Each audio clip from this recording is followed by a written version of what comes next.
Rukous merkitsee mulle semmoista ennen kaikkea semmoista läsnäoloa Jumalan kanssa. Se on keskustelu ja sitten se tosi lähellä oloa.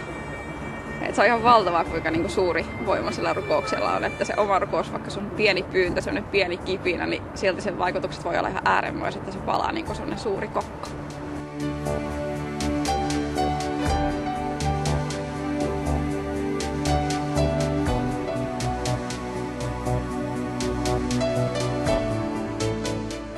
Minusta Kristuspäivän merkitys on siinä, että jokaisen suomalaisen puolesta rukoillaan, että sitten myöskin rukous ja nimenomaan uskotaan siihen rukouksen maailmaan, niihin mahdollisuuksiin, joita Jumalalla on. Jag har märkt att när jag har börjat be så har Gud gjort saker i mitt liv och i min omgivning och de drömmar som Gud har blivit ett med mina drömmar. Lokakuun 18. päivänä kokoonnutaan siis Turkuhalliin yhdessä rukoilemaan meidän oman maamme ja kansalaistemme puolesta. Ja sinne Turkuhallin permannolle, sinne rakennetun ristin ympärille me kokoonnumme kaikista Suomen kunnista, kaikista Suomen paikkakunnilta yhdessä rukoilemaan tämän maan ja kansan puolesta. Miksi juuri ristin ympärille? Sen tähden, että risti on kristillisen uskon ja sanoman keskus.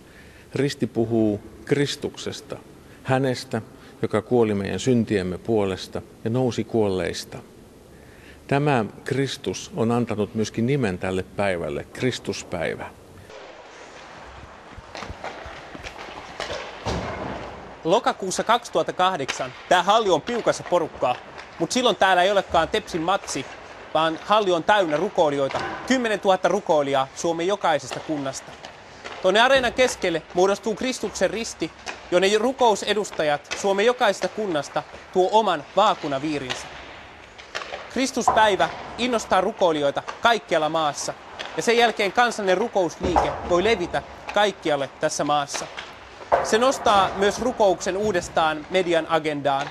Tässä maassa löytyy rukoilijoita. Siitä keskustellaan Kympin uutisten kevennyksessä, Helsingin Sanomien yleisöosastolla ja Sotkamon Sivassa. Kolmanneksi, tämä maa tarvitsee rukoilijoita. Me tarvitaan nyt enemmän Jumalan siunausta kuin ehkä koskaan.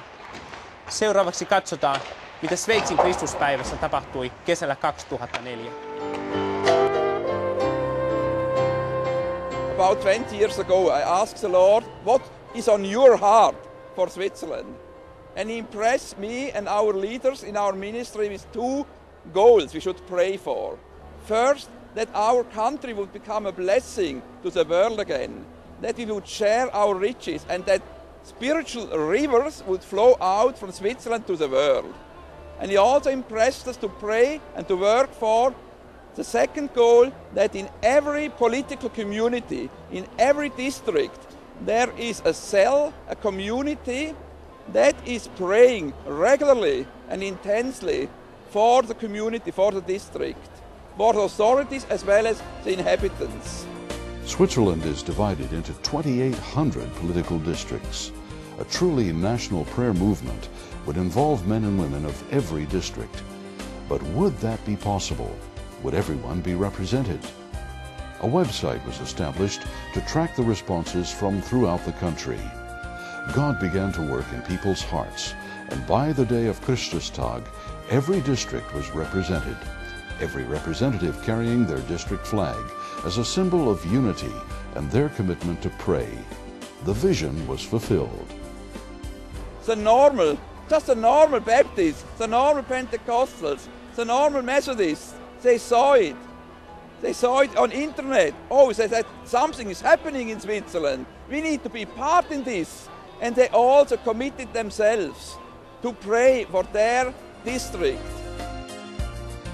For over 500 years, Switzerland has been known for its commitment to diplomatic and military neutrality. However, in the affairs of God's kingdom, the body of Christ in Switzerland is united and on the march. Through Christustag, God has launched a committed prayer offensive in Switzerland that has united and energized believers to see, pray, and work toward a spiritual awakening in their land.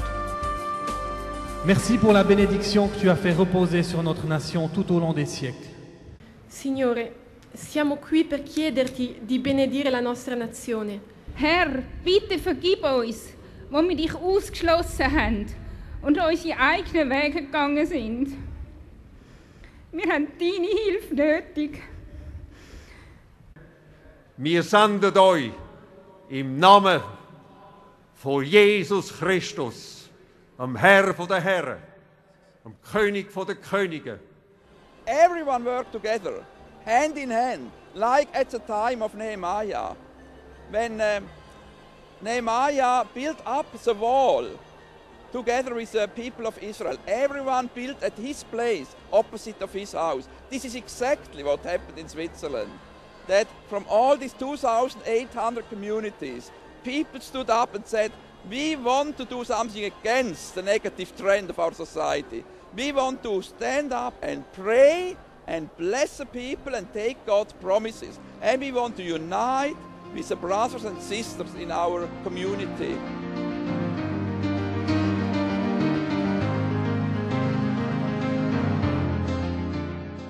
Rukous on tärkeä. Se on meidän kristittyjen uskon ytimessä. On tärkeää rohkaista rukoilemaan. Rukoilla yksin, rukoilla yhdessä. Mutta nyt meillä on mahdollisuus kokea se, mitä tapahtuu ja mitä siitä syntyy, kun meitä rukoilijoita on kaikista seurakunnista ja kristillisistä piireistä tuhansia yhdessä rukoilemassa. Me voidaan puhua rukouksesta, mutta on tärkeää, että ihmiset meidän ympärillä voi nähdä rukoilevat kasvot. Rukoilevat kasvot, joka koostuu eri piirien kristityistä, kun tullaan sankoin joukoin yhdessä rukoilemaan. Lokakuussa täällä Turussa ja sen jälkeen ympäri maata kaikissa kaupungeissa ja kunnissa. Tässä on vain kyseessä rukouksesta Suomen kansan keskuudessa, vaan rukouksesta monissa muissa kansoissa. Ja miten tämä rukouksen viestikapula voidaan Suomen kansan kautta antaa monille muille maille. Nyt ajattelen erityisesti Eurooppaa ja lopulta totta kai maailman ääriä. Tämän tapahtuman yhtenä tavoitteena on se, että me tuomme julki meidän näkymme ja unelmamme siitä, että Suomesta lähtisi 12 000 ihmistä lähetettynä kaikkiin kansoihin niin, että koko maailma tulisi evankelioiduksi tämän sukupolven aikana. Tämä on meidän näkymme ja tämä me uskomme olevan Jumalan Isän sydämellä.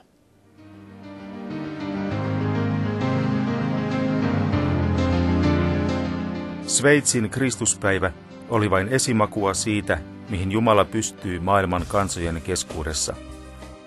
Aivan kuten hän valitsi pienen Sveitsin maan Alppien keskeltä näyttääkseen voimansa, hän voi tehdä työtä myös Suomessa yhdistääkseen samanmielisiä kristittyjä ja kannustaakseen heitä yhtenäisyyteen ja parannuksen tekoon.